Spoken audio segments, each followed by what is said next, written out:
Good evening, everyone. It is 5:30 and the Cleveland City Schools Board of Education meeting will now come to order. First, we're going to let our student representative, Jackson, lead us into a moment of silence and a pledge of allegiance. Will everyone please pause for a moment of silence?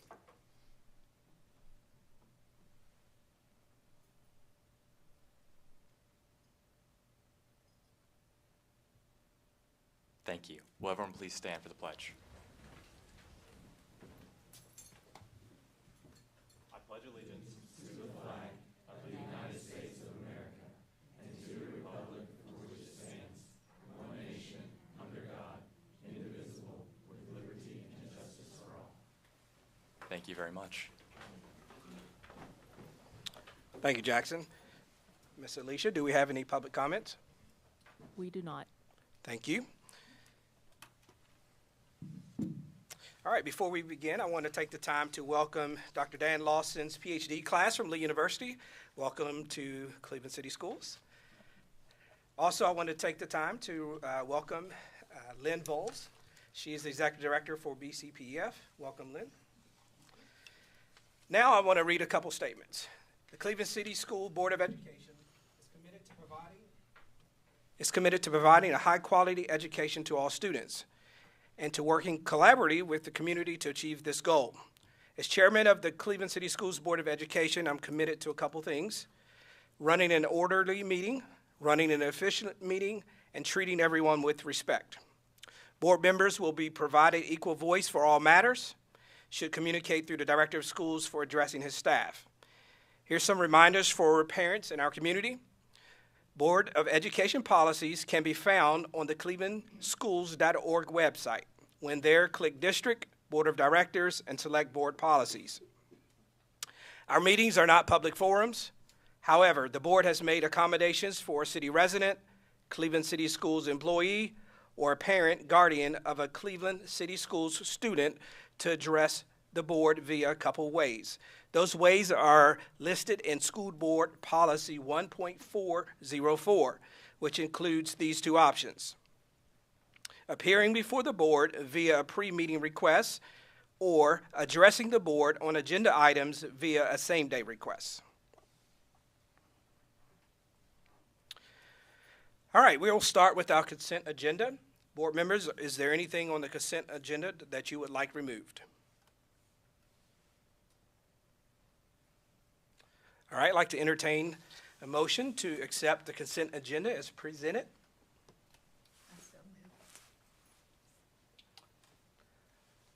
All right, Ms. Alicia, will we call the vote? Peggy Pesterfield, Yes.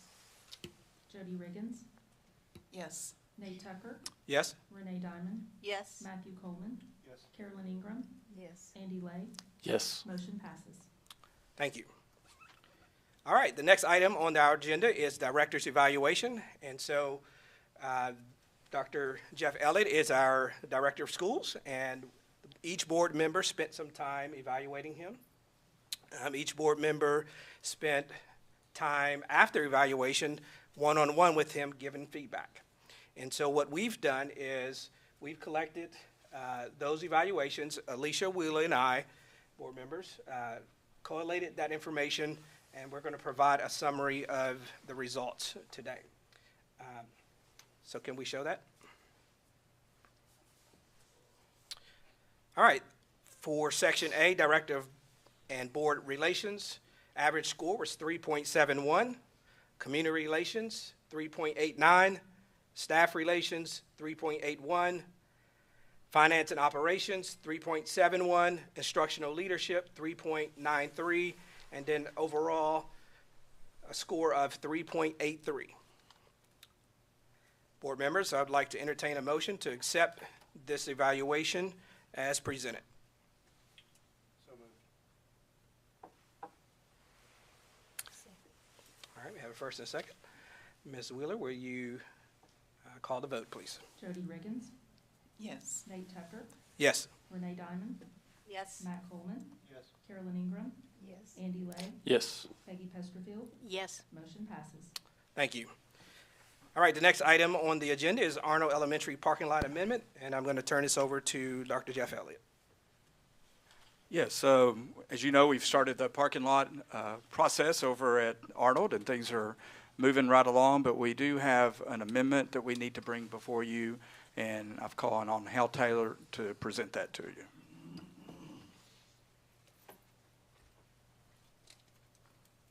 Good evening. How are you all this evening? We've run into a situation at Arnold Memorial in the parking lot. As an older school, we've got a couple things going on. One, there were some codes that are different in Cleveland than elsewhere. So when we got in the parking lot, the city is requiring a green space every so many parking spaces. So that is going to increase the cost of the actual parking lot a little bit. That one wasn't the main issue, but just wanted to make you aware of that. That's going to be about a $2,500 cost to us to have those green spaces in there with you plant a tree, you have to have every so many parking spaces. That little area, that's Cleveland's own code that Cleveland has that not all cities have. So our civil engineer was not aware of that until after he put that in place. Where we get into the bigger issues is we, in the areas between the Arnold buildings where we're repaving, where it's a trip hazard and a fall hazard right now, there's piping under that existing asphalt and what's left of asphalt. And as we dug that old asphalt out, what we found is that piping does not match anything that we had in our plans, and the elevation of the piping was such that it was so high that it causes a problem for us, and it doesn't match the plans that we gave the contractor for the bid. So we're having to go back and put new drainage piping in those two areas. We're having to add a catch basin, have to do some little excavation. So between that, we also are having to dig out into the city street and replace some of the asphalt in the actual street as we got in there. And again, this is a hazard. I very seldom have to come to y'all and ask you for additional funding on any project. But being a school that was built in 1926 and through decades of changes that weren't recorded, it's led to this. Hopefully we have all this drainage issue and the parking and these areas in between the buildings solved once and for all after we do this. The total change order on this would be $25,615.46. We have $10,000 in contingency. So typically we would approve the $10,000, but again, this is over $25,000, and it's an additional $15,615 above what we have allotted for this job and the contingency. So I need your a vote, and we'd need your approval to move forward with this.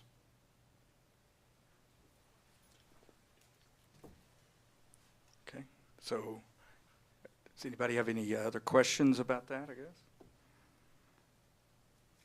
I don't have any questions, but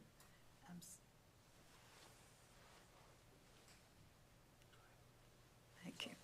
I don't have any questions, but I'm certainly think we need to do this. I've been at Arnold quite a few times when it's been raining so bad that the teachers were actually walking in water almost up to their ankles, and that's just not acceptable to Cleveland City Schools. So I think it's very, very much needed. Then my proposal is Just one question. You mentioned some of it's going into the street. Is that a public street? Is the city contributing to any of that? No, sir. We did call the city, and we asked them to come take a look at it and said, you know, are you willing to do anything? And at this point, and so, well, if you know the right people to get hold of. The problem is they're not really ready to just make that jump, and at the same time, we have to make this jump now in order to keep the project going. The part that was what could be considered the city's, it would be debatable, it would be arguable, but the part that runs into the city is $7,770. It's a strip that's actually in the roadway itself. Again, we just got these amounts in and trying to keep this moving forward. If we stop for them, then it could cost us more in the long run because we could have to remobilize. And so that's where we are with it. We did ask the city traffic engineer to come take a look at it, and he said that he had talked to the city manager, and he pretty much just left it at that. So.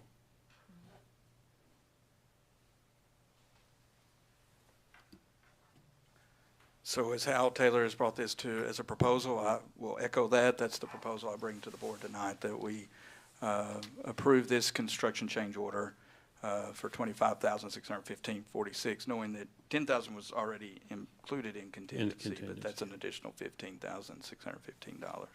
Do you need a motion? Do you need a motion? All right, board, we have a recommendation and proposal from the Director of Schools to move forward with this Arnold Elementary parking lot amendment with the stated price of $25,615.46.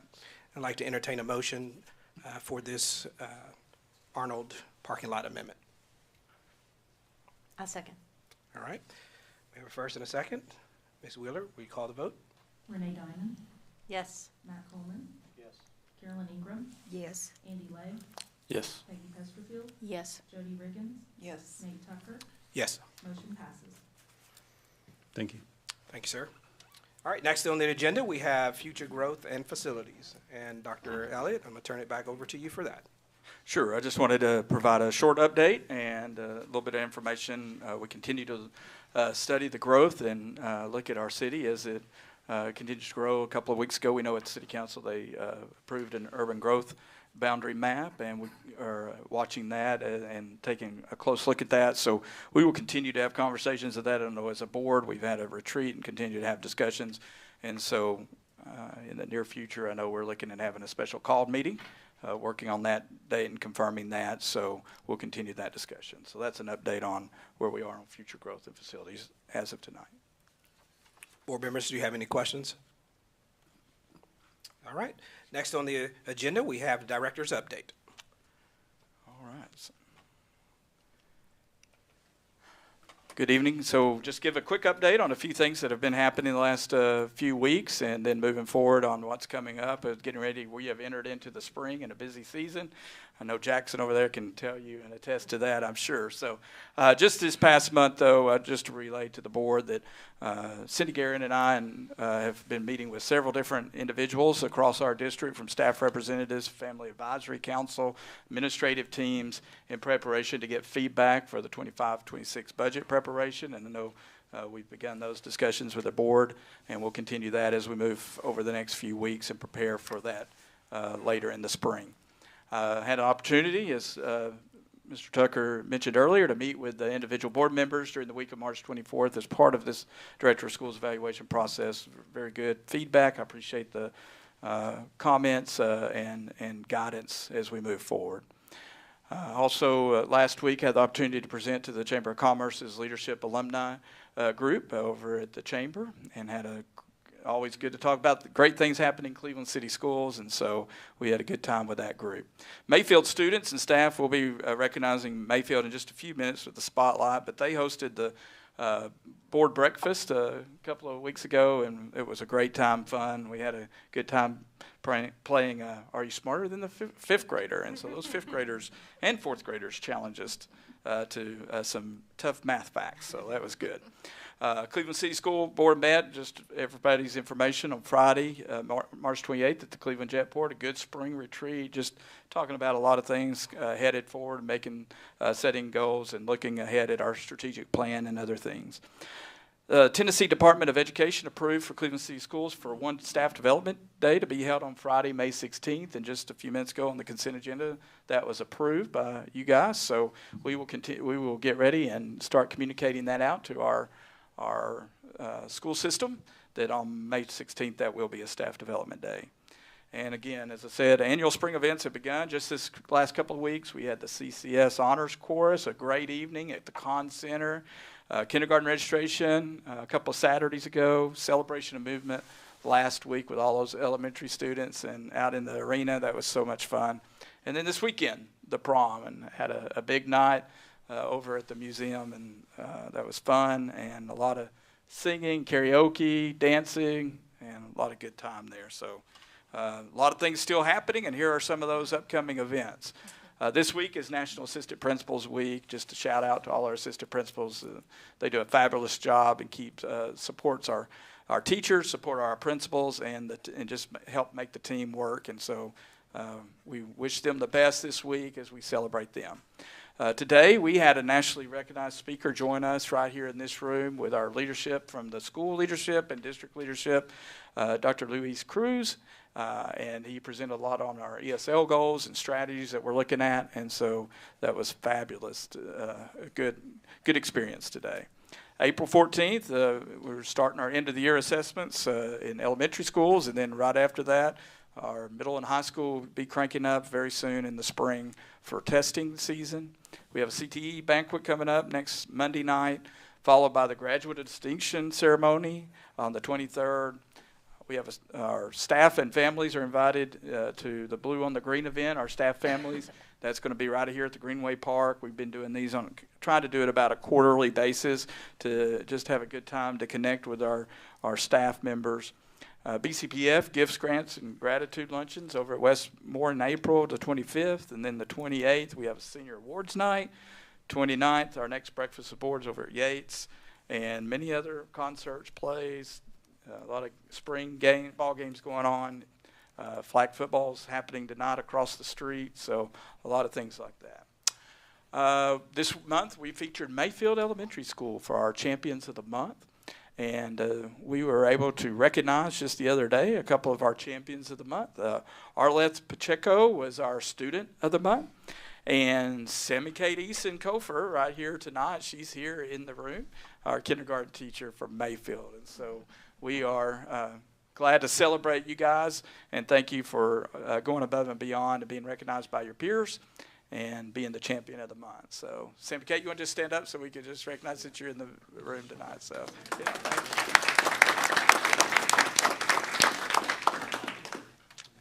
a lot of events, and just to highlight a few of those through our pictures, you see a lot of glow dance there going on in the Arnold room there happening. Special family nights. Blythe Bauer had a chess event happening. Candy's Creek, an all-pro dad event.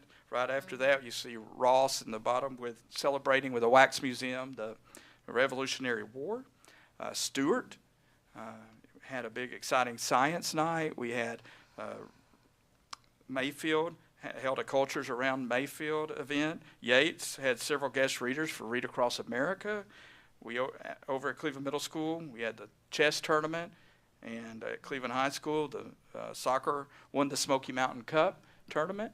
So a lot of exciting things. As I mentioned earlier, we did have the big choir over at Conn Center on March the 20th, and the Cleveland Middle School choir joined the elementary choir this year, and so we had a joint effort, a really fabulous concert. A lot of things happening at the secondary level. A lot of band festivals happened. Our middle school bands have gotten superior ratings. 7th grade and 8th grade, we're proud of them. Our high school received a superior rating as well. Got all ones in all areas, which is phenomenal, and we're excited about that. As I mentioned earlier, girls flag football is there. We had a Model UN group go to D.C. in March, and just the other day, we recognized Isaiah Davis over at College Hill signing, and so we continue to celebrate a lot of great things. So that's an update from the month of March. Thank you, sir. If we continue down the agenda, the next item on the agenda is strategic plan focus. All right, and tonight we're going to ask Michael Kars to come about student information systems, as he is the director of that program, and he's going to give us an update. All right, it's always great to speak to you guys and get a chance to tell you what we do in student information. So I appreciate the time tonight and make it quick, but give you information and kind of keep you up to date when you hear from teachers or students and parents about some of the new things that we have going on. First, I just wanted to introduce the department, and I know you don't get to see us in operation too often, but the things we're responsible for are all student information that we keep, as well as state reporting, which has ballooned basically in the last few years to honestly quite a bit of things that have to go out to the state. We also handle all the assessments like Dr. Elliott was talking about. We're starting our TCAP and EOC. That's just one of the assessments that we manage through our school teams that when I go around the state to conferences, we have such great school teams. We take a team approach for that at the schools instead of just one person being the testing coordinator at each building. So it's worked out great, and a lot of districts have modeled that their own testing programs after that. We also do data and analytics and also handle accountability. When the state gets our data, of course, they send it back for us to check before it goes out for public release and things like that. So we do that. The team, I have a great team. Savannah Shell, who just had a baby last week, is going to be on family leave for a while, but we're excited for her. She handles all our secondary data coordination. Kathy Blackner is my database genius. She handles all the behind-the-scenes coding and things for our database. Kim Shea is our student information coordinator. She handles a lot of things with the public. Just the sweetest person that you can get a hold of and handles so many parent issues with logins and things like that. And then Karen Lynn, we share Karen as an administrative assistant. Cody and I share her. Goal 1, to give you a strategic plan update, this is where we support the district in student success in that goal of our strategic plan. So we now have right at 3 billion pieces of data in PowerSchool about our students. And I looked that up to kind of make it relevant.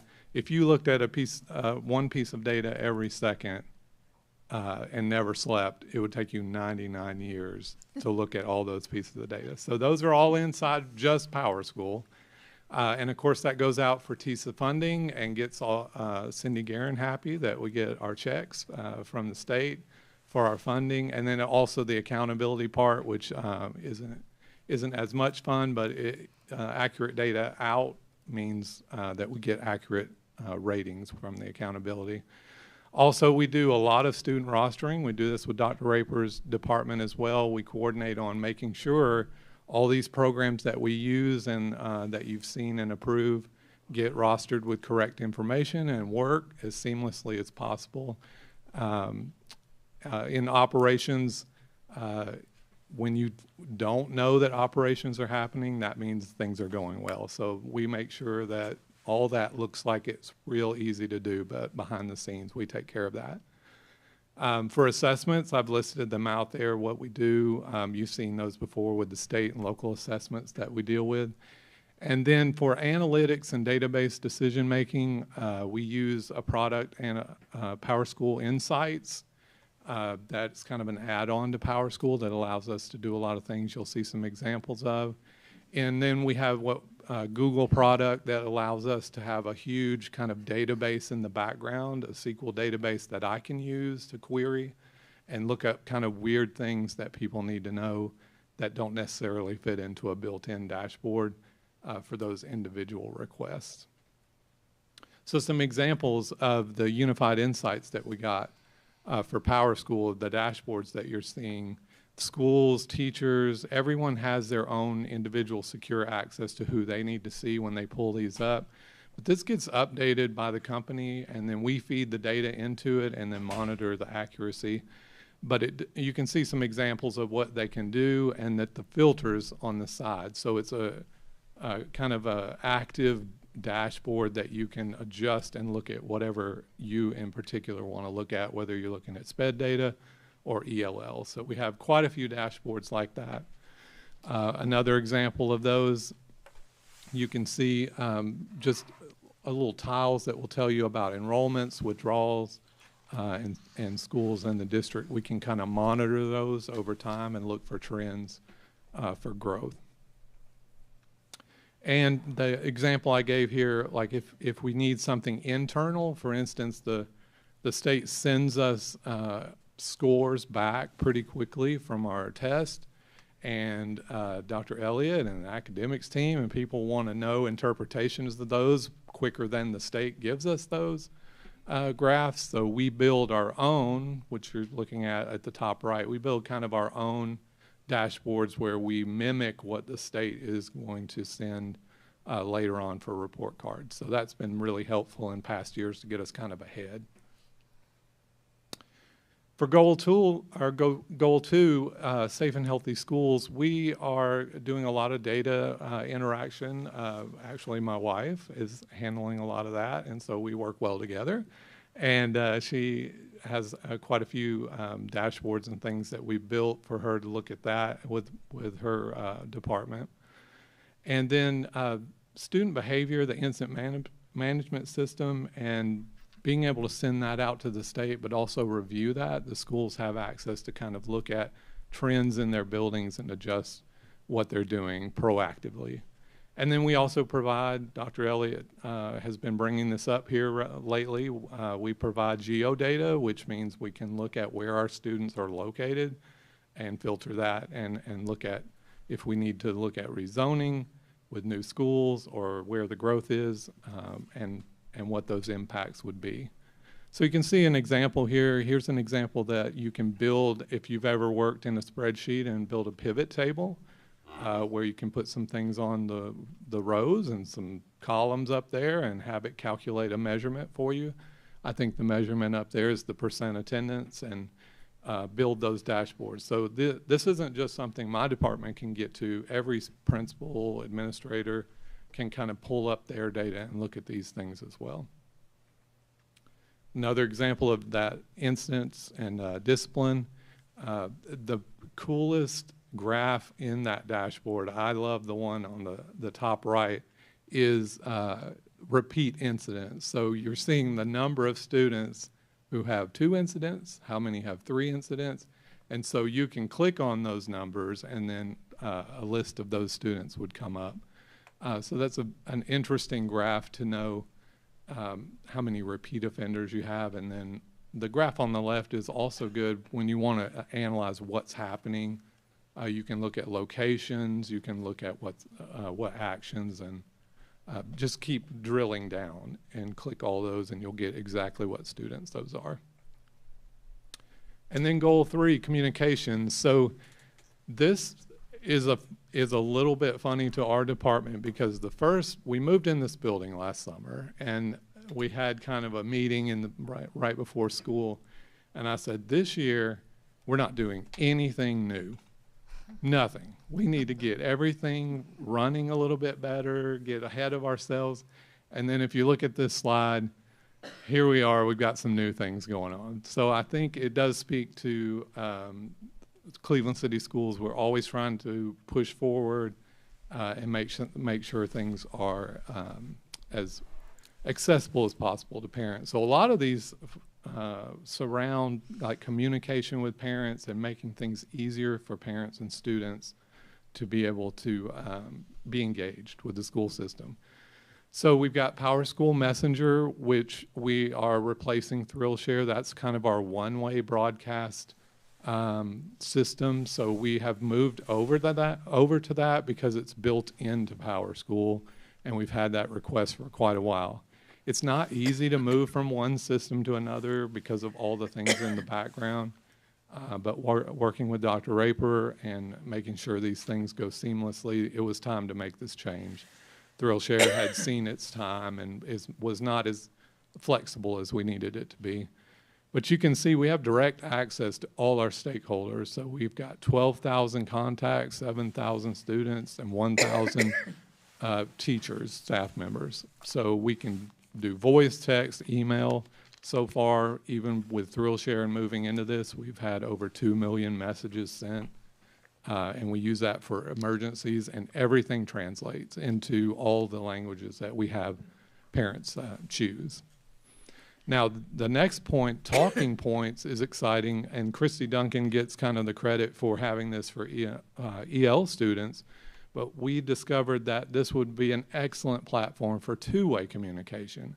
So we had a lot of different apps being used for two-way communication with parents, but this integration now will allow us to have translatable. I can text in English, but if the parent wanted Spanish, it translates before it gets to their text message.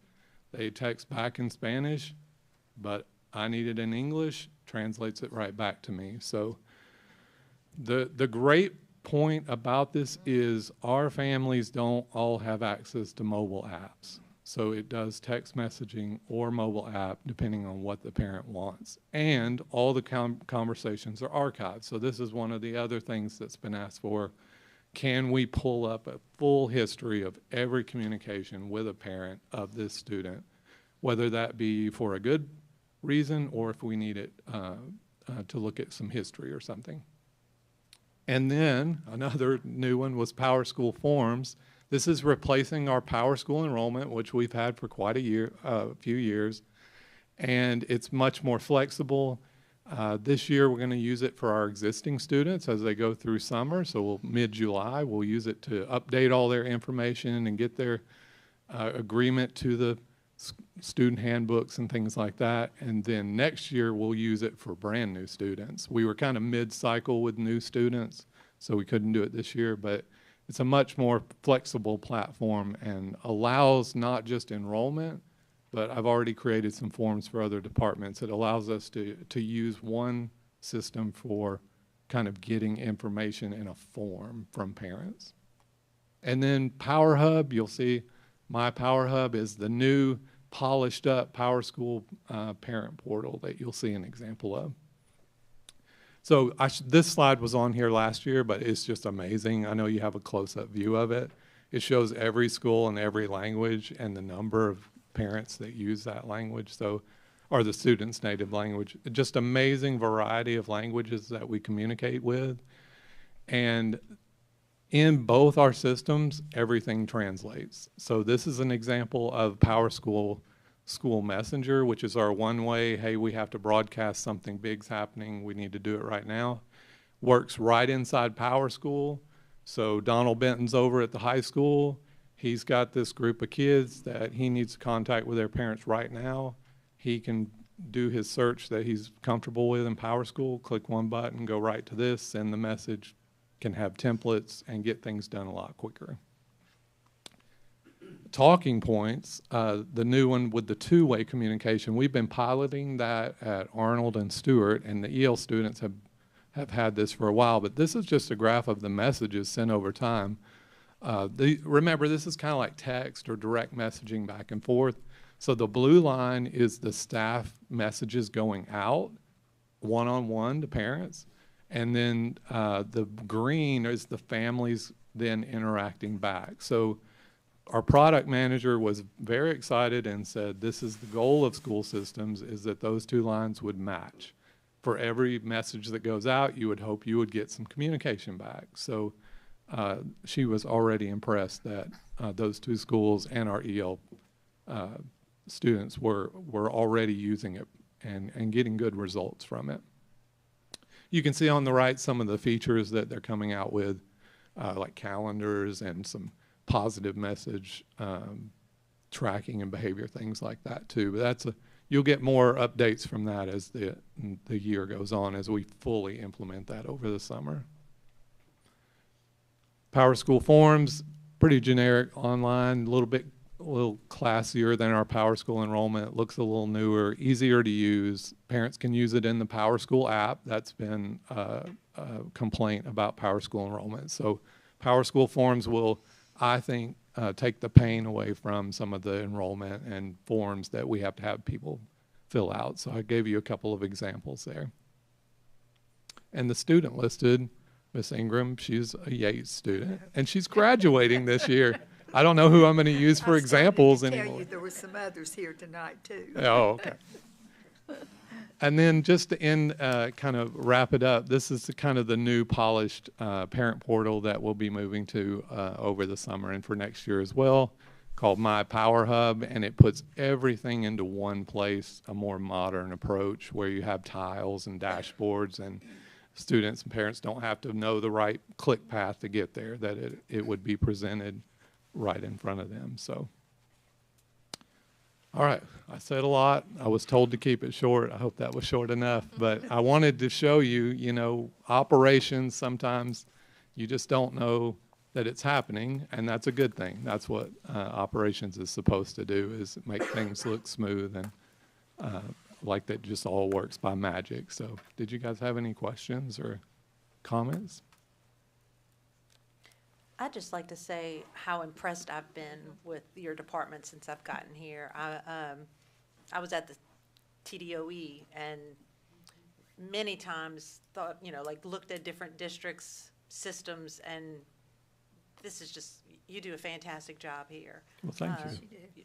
Very knowledgeable, proactive with data.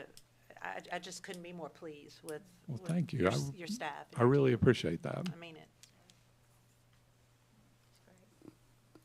I'll just say a compliment to his team. He showed that one graph where he's created the dashboard with anticipating our test scores and analyzing those on our own, and that really helps us to get ahead of, before even we get the final results Right. from the state, we can anticipate what we're doing and analyze it and look at it, what we're anticipating going to see. So that's very helpful. And I appreciate Michael and his team for all the work they do. Thank you so much. Quick question on that. Have you found that that's accurate across the board when you're anticipating those scores, or how many changes do you have to make once you get the actual state feedback? So that's a great question. There's about 130-page document of the rules that go into that. So to Ms. Diamond's point, another district had reached out because all of those rules, because we use Google BigQuery and I'm able to write a script that I can then put those rules in there. I remember one year I was mad. I was 0.1 off. And I did finally figure out what it was, but it was a small little one of those 130-page rules. But it's been pretty accurate. It was that little bit bothered me that one year that it was a little bit off. But so far, so good. It's just trying to get ahead of the state. The complexity of the rules that they use for accountability is honestly amazing. To know who counts, who doesn't count, how many years till their score counts, you know, trying to get all that data compiled into one bar graph. Yep. Follow up on that. How many weeks or months before the state releases their data are you able to have your data available? So that particular graph you saw, we get that in a CDF file. So they take the test and then, you know, they return this big giant file to us. And I would say that is probably this year was maybe a month or a month and a half we had that data before. So we kind of knew, and we kind of had a couple sessions where we'd huddle up and we knew what was going to come out. So we were able to kind of prepare different schools and kind of let them be ahead of the curve instead of just a public announcement where it's a shock. Yeah. Michael, thank you so much for what you do. Michael and I have been good friends over the years, and we have a lot of running jokes that go. And I just wanted to tell you that Sammy Kate was also a student of mine tonight. I'm sure she was. But thank you for everything you do. Thank you. I have a question. Okay.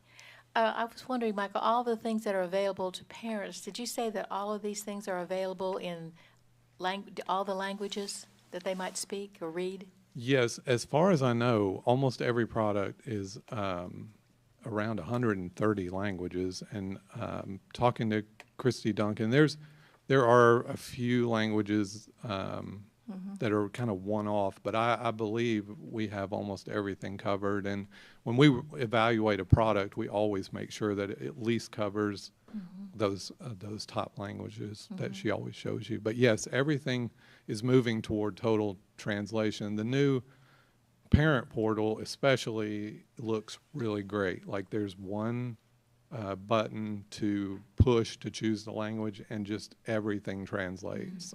It used to be a little clunky, but even the names of the classes translate now, and I think it's going to be a lot better. Yeah.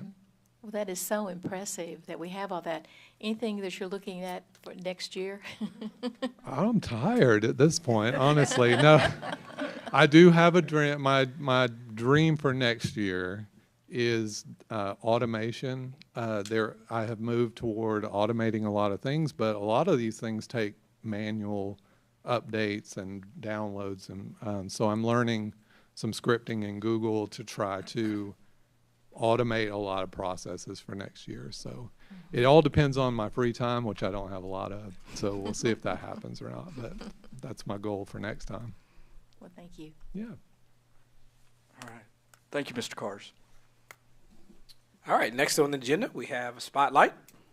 Spotlight is Mayfield Elementary School tonight, the school of the month. And so Dr. Jessica Bigham, the principal there, is going to come and share a little bit.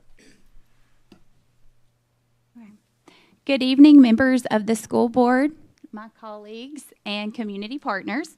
Can I move this? Okay, good. It's both an honor and a joy to stand before you today as the proud principal of Mayfield Elementary, a school with deep roots, a vibrant present, and a soaring future. When I first walked into Mayfield, I sensed something rare, a place where students are not only expected to succeed, but are truly loved all along the way.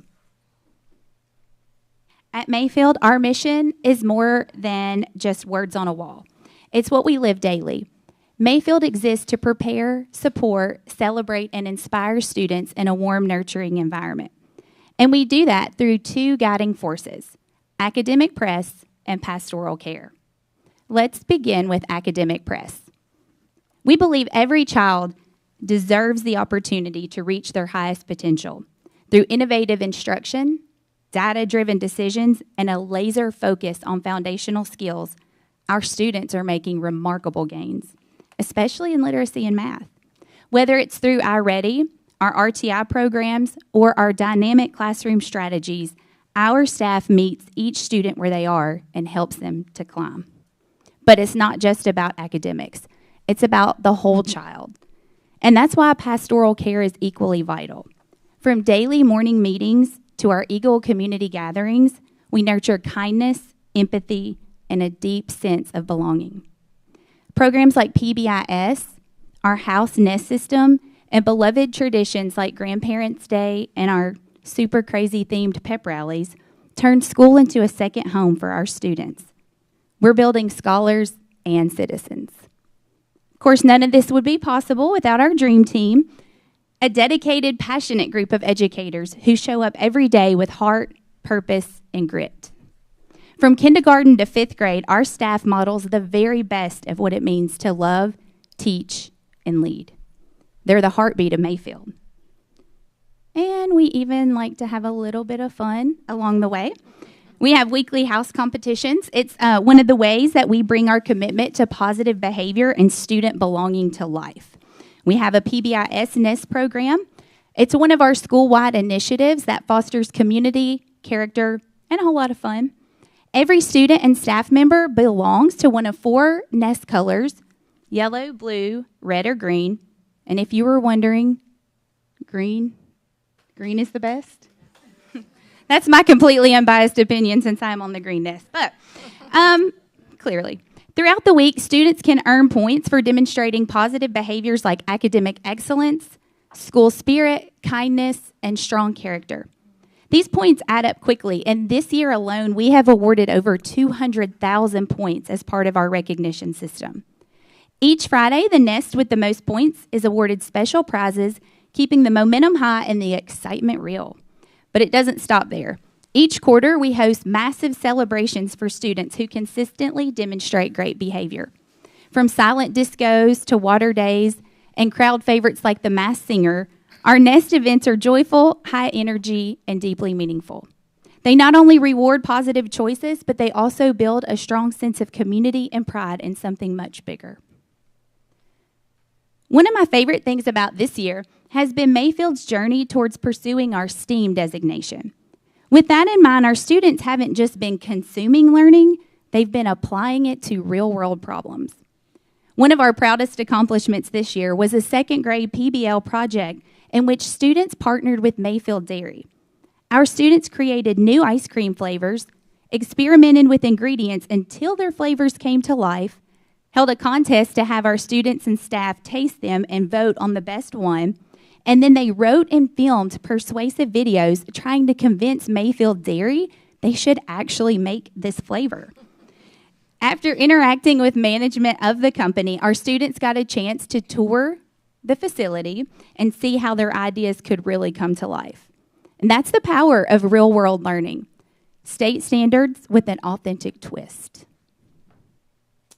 Now, none of this exciting, meaningful learning would be possible without the magic of our incredible teachers. They're the heart of Mayfield, the ones who turn standards into stories, classrooms into communities, and challenges into opportunities for growth. This year, we were proud to honor Miss Erin Cole as Mayfield's Teacher of the Year. Miss Cole is a beloved kindergarten teacher who has dedicated 18 years to our school, and all 18 years in kindergarten. She's right there. I think you should.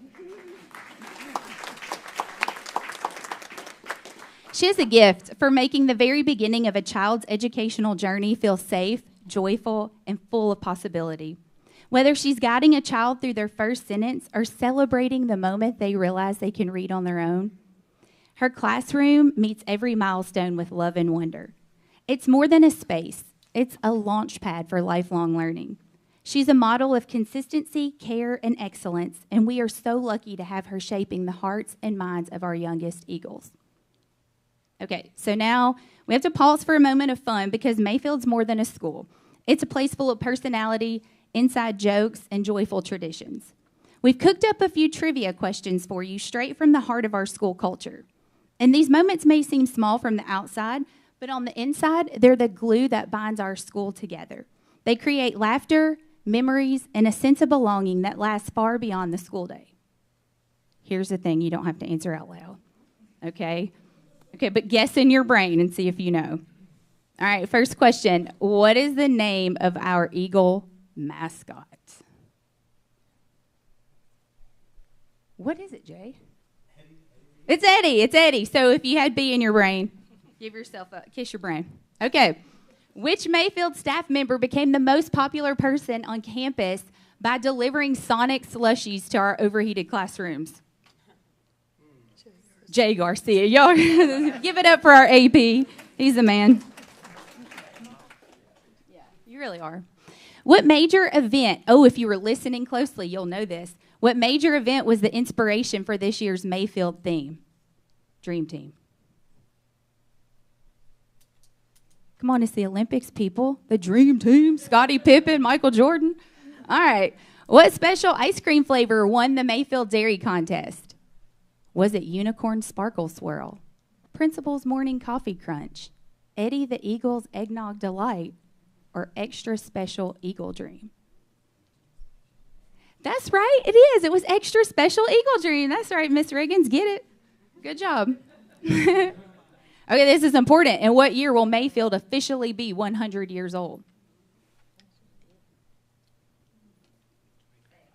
That's right, it is. We're going to be 103 years, people. So exciting. Okay, this is the last one, and I won't embarrass anybody any longer. What is the unofficial nickname of Mayfield amongst our staff?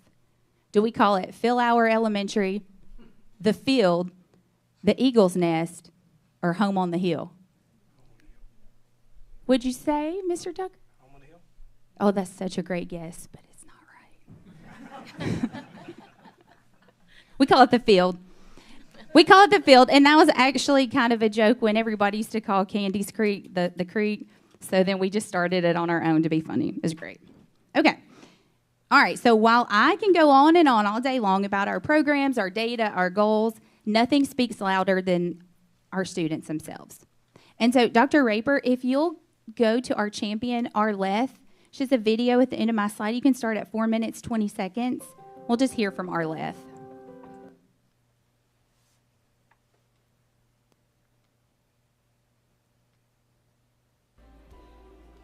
Hi, my name is Arleth Pacheco, and I'm a fifth grader at Mayfield Elementary. I've been at the school for a long time, and one of my favorite things about it is how many different kinds of people. Mayfield is such a diverse diverse school, which means we have students from all different backgrounds, cultures, and families. I love getting to learn about different traditions, holidays, and languages just by talking to my classmates. Some of my friends speak more than one language, and I think that is so cool. We have events that celebrate different cultures, and our teachers always make sure we learn about people from all over the world.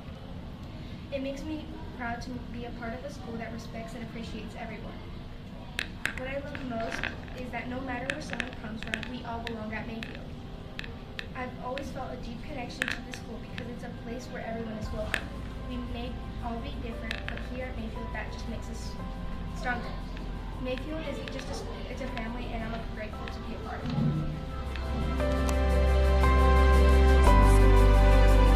So their words, their smiles, and their sense of belonging tell the true story of Mayfield. We're not just a building on a hill, we're a home, a launch pad, and a legacy in the making. In closing, I want to thank each of you for your support of Mayfield Elementary and your support of public education. We're not perfect, but we're passionate. We're not the biggest school, but we are mighty. And we're not just educating children, we're shaping the future. Mayfield is more than a school, it's a family. And like our eagle, we don't just fly, we soar. Thank you.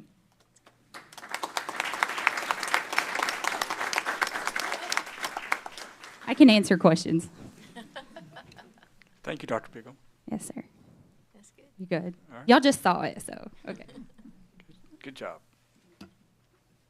All right, next on the agenda, we have a student representative update. Next on the agenda, we have a student representative update from Mr. Jackson. All right, so I usually have a fancy slideshow, but prom kind of took everything out of me. So here's some quick updates over the past month at Cleveland High School. Our Beta Club attended a leadership summit. Our Model UN group traveled to Washington, D.C. with Miss Davis and Miss Phillips. Our band had a successful performance at the ETS BOA concert performance. We have the spring play coming up on the 10th, 11th, 12th, and 13th, and it is bringing down the house. And EAA is hosting a creek cleanup this weekend. For track and field, Sawyer Boyd earned bronze in the 60-meter hurdles at Nationals, and Carter Hoyle, a freshman, earned bronze in the 60-meter hurdles as well. Our boys soccer team earned the Smoky Mountain Cup, and our girls flag football had a scrimmage this month to kick off their season. Barbara's Market opened in memory of Barbara Ector, a very beloved member of the community, and we've been raising cans to help support that. Gray for Grayson Day happened. Grayson Moser was a former student who died of cancer a couple years ago. Mari Uloa organized for Mayor Kevin Brooks to come to CCS as a guest speaker for our government classes. And the juniors took the ACT, which is a test that I love, but a lot of people do happen to hate a lot. We also had prom. Cole Burton and Allie Stanfield were named our prom king and queen. They're great people, and I'm so happy for them. And some college acceptances. So, of course, we have a lot of academies. We have Tyson Russell going to the U.S. Naval Academy, Cy Fowler going to the U.S. Air Force, and Sam Sarton going to West Point. Evan Bonilla was accepted to Yale and Duke. He's a very creative person. I'm very happy for him. And Luke Felt, he was accepted in Georgia Tech. And then I got into Harvard, Princeton, Notre Dame a couple weeks ago, and I've been very busy with these tours, and it's been really exciting. So CHS also has an Instagram page called Cleveland Commits 25. It's a great way to look at some students and where they're going. We have a lot going on right now in graduations, less than a month, so I'm really excited, trying to make the most of the rest of high school. So thank you very much for my quick update.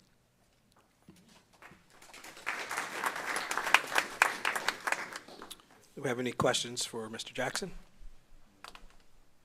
All right, next on the agenda, we have legislative updates.